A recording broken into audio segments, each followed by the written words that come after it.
Barcelona fans relax करो यार, relax करो, इंक्लूडिंग मी भाई। कारण है उसके पीछे। हम सबकी एक्सपेक्टेशन ऐसी हो चुकी है कि 4 से 5 गोल्स हमें हर मैच में देखने की आदत हो गई है, और ये एक्सपेक्टेशन बुरी भी नहीं है।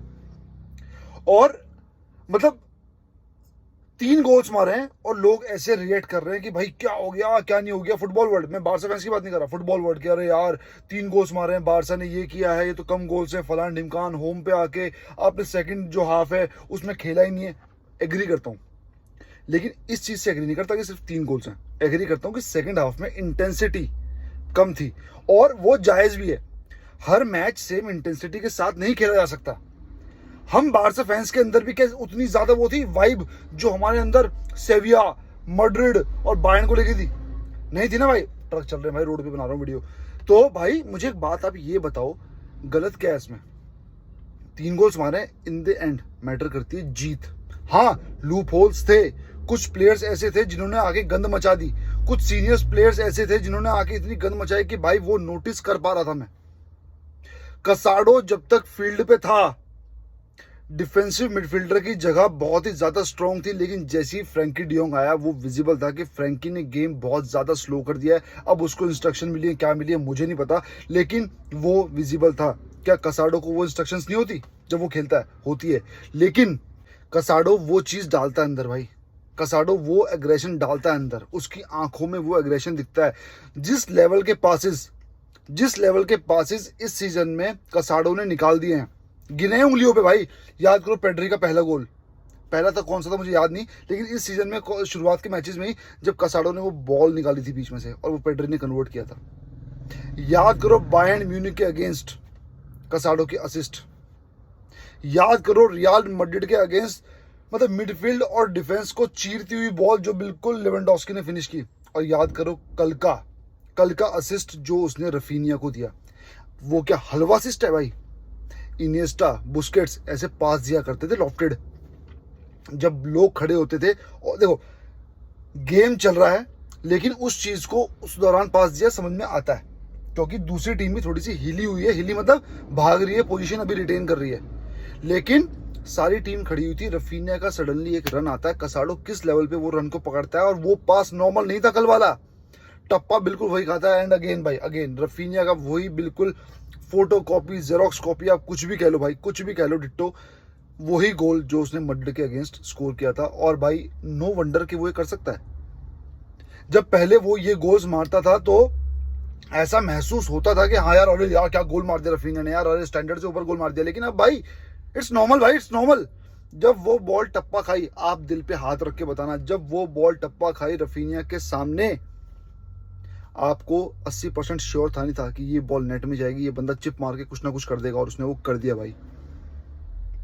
रफीनिया इस सीजन कैप्टन आर्म बैंड के साथ इतना सूट कर रहा है भाई। मैं हमेशा बोलता हूं कि फ्रैंकी अगर फील्ड पे आ रहा है उसको कैप्टन आर्म बैंड मत दो, क्योंकि जो कैप्टन की एक शख्सियत होती है ना भाई, वो टीम में दिखती है।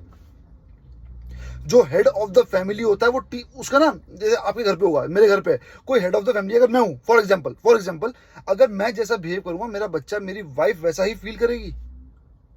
मेरे पापा जैसा बिहेव करेंगे, हमारे घर में वही एनर्जी दौड़ेगी। लेकिन अगर मेरे पापा बिल्कुल वो होंगे, आपके फादर बिल्कुल ये होंगे, मम्मी पूरा एक बोलते ना पॉजिटिव वाइब लेके चलेगी, तो घर में भी एक पॉजिटिविटी रहेगी। और जब कैप्टन आर्म बैंड फ्रैंकी के हाथ पे आता है, मुझे वो स्लोनेस महसूस होती है, मुझे वो आलस महसूस होता है। कैप्टन आर्म बैंड से बड़ा नहीं होता किसी भी प्लेयर का टेन्योर के बेस पे देंगे। कैप्टन आर्म बैंड क्लब का सबसे बड़ी चीज है, किसी भी प्लेयर से ऊपर, इंक्लूडिंग मेसी से भी ऊपर। क्लब है तो प्लेयर्स हैं, प्लेयर्स की वजह से क्लब नहीं होता। हाँ, होती है चीजें, लेकिन भाई क्लब को हम पहले रखते हैं, प्लेयर ही क्लब बनाते हैं। मानता हूं मैं ये चीज, मानता हूं भाई मैं, लेकिन नंबर 1 पे क्लब ही होता है, क्योंकि उस बैच के लिए खेल रहे हैं। क्लब के बैच पे कभी भी बोलते हैं ना, प्लेयर्स का फोटो नहीं होता, प्लेयर्स की छाती पे क्लब का टेस्ट होता है भाई।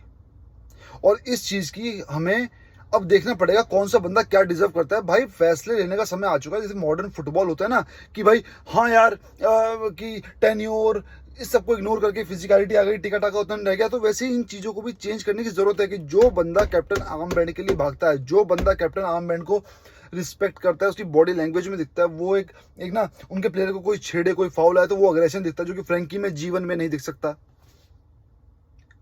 तो रफीनिया के हाथ में ही वो प्लेयर का होना चाहिए भाई, कैप्टन आर्मबैंड, वो ही डिजर्व करता है। उसके बाद गावी, देन अराहो जो भी है, लेकिन फर्स्ट इज रफीनिया। उसने अपने आप को परफॉर्मेंस से, अपने स्टैंड से पिच पे कैप्टन की तरह पेश किया भाई, बड़े मैच में परफॉर्म किया।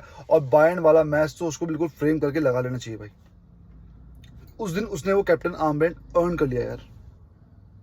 मेरा ये मानना है भाई, अगर मैं गलत हो सकता हूँ, लेकिन आप मेरे को बताना आपका क्या मानना है। और अगर बाकी पूरे मैच की बात करें, डैनी ओल्मो, मुझे प्राउड होता है आप सब पे, मुझे प्राउड होता है कि आप सबके साथ बैठ के मैंने भी ये सब डिस्कस किया, एक बार नहीं, बार बार। और मुझे ये खूबसूरती लगती है अपने भाइयों की, अपने सब्सक्राइबर्स की, है ना, हमारी इस फैमिली की, कि जो भी वर्ल्ड फुटबॉल में चल रही होती है ओपिनियन, जो भी बड़े बड़े चैनल्स पे चीजें चल रही होती हैं, या तो हमारी ओपिनियन सेम होती है, या जहां पे अलग होनी चाहिए उनसे हमारी अलग होती है। और मुझे इस चीज पे गर्व है कि हम अपनी ओपिनियन किसी को देख के नहीं बनाते। और हम सबने ये ओपिनियन बनाई थी कि डैनी ओल्मो किस तरह से, जो मिडफील्ड, मतलब स्ट्राइकर्स जो गोल मारते हैं, विंगर्स जो गोल मारते हैं, मिडफील्ड से ड्रॉट जो होता है ना भाई, जब बोलते हैं अटैक से गोल ना आ रहे हो, फ्रंट थ्री से गोल ना आ रहे हो, तब मिडफील्ड स्ट्राइक करती, जो मड्रिड की करती थी। क्योंकि जब मिडफील्ड से गोल आते हैं तो स्ट्राइकर्स पे भी प्रेशर कम होता है, वो और अच्छा परफॉर्म करते हैं कि चलो यार हम तो करेंगे, ये भी संभाल सकते हैं, तो वो और ज्यादा करते हैं।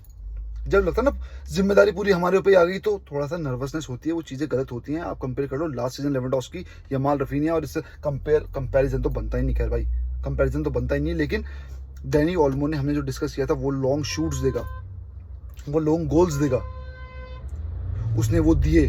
पेड्री गोल मार रहा है, डैनी ओल्मो गोल मार रहा है, कसाडो असिस्ट कर रहा है, कसाडो गोल भी मारेगा क्योंकि भी रोल वैसा है, ठीक है, गावी भी मारेगा। मिडफील्ड से वो चीज कनेक्ट होनी चाहिए जो बहुत साल से मड्रिड की थी, इस सीजन नहीं है, लेकिन इस सीजन हमारी आ गई, मड्रिड की नहीं है। तो भाई एज अ टीम हम बहुत ज्यादा वो है। और एक चीज मैंने कल नोटिस की, मौका मिलते ही प्लेयर आगे, मैं करता हूँ कब से रहा हूं, लेकिन मौका मिलते ही बॉल आगे, हॉरिजॉन्टल पासिस तो हैंसी फ्लिक ने अननेसेसरी, जो जरूरत नहीं होती, काट दिए भाई, काट दिए। गर्व होता है ये देख के कि हम हमेशा आगे बढ़ने को देखते हैं, जो कि हम पहले बैक पास करते थे, जो हॉरिजॉन्टल पास करते थे, अननेसेसरी। डैनी ओल्मो का सब्स्टिट्यूशन आया, मेरे को थोड़ा सा गलत लगा भाई, कि वो हैट्रिक डिजर्व करता था, इतना वो खेला भी नहीं था। हाँ, लेकिन इंजरी से वापस आया, क्या पता फ्लिक हमसे ज्यादा समझदार है, नो डाउट भाई, तो क्या पता इसलिए फ्लिक ने बुलाया हो। लेकिन भाई डैनी ओल्मो की हैट्रिक बनती थी यार। 5 गोल्स हो गए उसकी ला लीगा में, 5 गोल्स, लेकिन नॉन पेनल्टी गोल्स एम्बापे से ज्यादा ही होंगे। यहाँ पीआर लोग बोल रहे थे ना कि अब यार डैनी ओल्मो ने ये किया है, पीआर की जरूरत नहीं है, ये रोड्री ने प्रूव कर दिया। डैनी ओल्मो की पूछ हो रही है भाई, वो लॉन्ग शूट्स, वो गोल्स, यमाल का वो आउटसाइड ऑफ द फुट पास, मतलब 17-18 जो भी एज है भाई, मैं तो ये कहता हूँ किसी भी एज के लिए, चाहे वो 34-35 हो, ये पास बहुत टफ है। मॉड्रिच ऐसे पासिस, मतलब मॉड्रिच ने इन पासिस की शुरुआत की थी, और आज बारसा में वो पासिस देखने को मिलते हैं जो मैं भी चाहता था हमारी टीम के प्लेयर्स दें, और वो दे रहे हैं। और वो सिर्फ पासिस नहीं दे रहे हैं, वो असिस्ट भी कर रहे हैं, वो गोल्स में कन्वर्ट हो रहे हैं पासिस। यमाल तो आई डोंट नो कब कौन सा मैच गंदा खेला, मुझे नहीं पता भाई। तो मुझे भाई कोई शिकायत नहीं है टीम से कि 3 गोल मारे, कुछ मारे, मैं बहुत ज्यादा खुश हूं और वेट कर रहा हूं अगले यूसीएल मैच का भाई। और मैं चाहता हूं बस अब थोड़ा प्लेयर्स पे भी थोड़ा स्ट्रेस कम पड़े, हर मैच में सेम परफॉर्मेंस नहीं हो सकती, और आगे जाके भाई हम उम्मीद करेंगे बड़े मैचेस में बड़ी परफॉर्मेंस और एक एवरेज मेंटेन करके चलें, क्योंकि प्लेयर्स की अगर सेहत रहेगी तभी सब कुछ सही रहेगा भाई। अगले मैच के बारे में कल बात करेंगे, तब तक के लिए विस्काल बारसा।